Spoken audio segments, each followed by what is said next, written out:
Me and Tully went back and forth who's going to be the heels.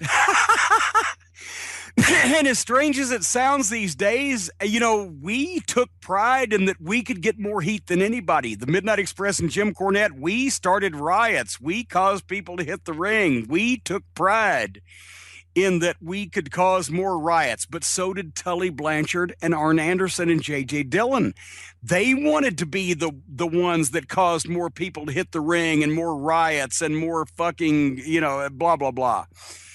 So there was some conversation between me and Tully. Hey, you think you're going to be the heels? We're going to be the heels. No, we're going to be the heels, blah, blah, blah.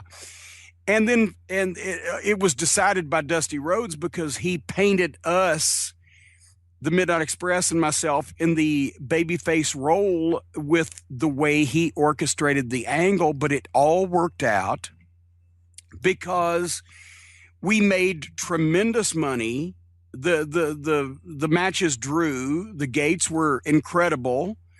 And for the period of time, 6-8 weeks that we worked that angle until Tully and Arn, for reasons that have been told elsewhere, went to the WWF.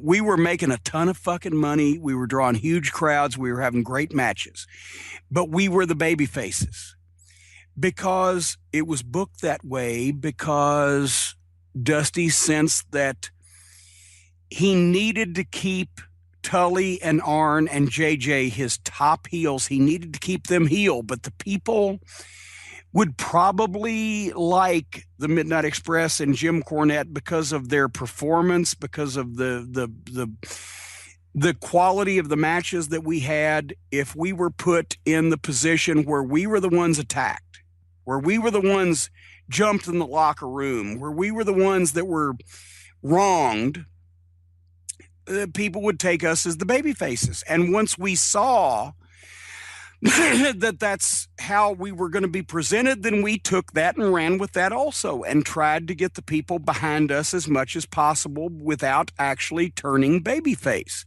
That was the fucking way you did things. You saw what the booker was going to goddamn do, and then you took it and ran with it to get yourself over as much as possible.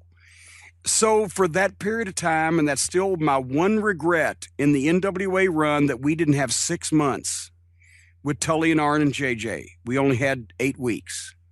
And if we had had 6 months, it was already drawing more money than we did with the rock and roll, and it would have been bigger, because back then you built to the big house. The big house wasn't the first match. The big house was the last match.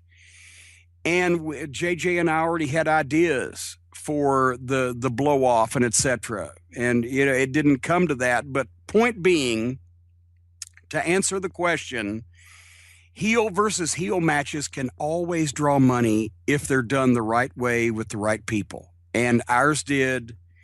And I used a lot of what I saw when I was a kid, when I was a fan, when I was 12 years old, in the Tennessee territory, to augment Midnight versus Tully and Arn, which was the program that was not to be, but while it was, drew more money than even the Midnight and Rock and Roll.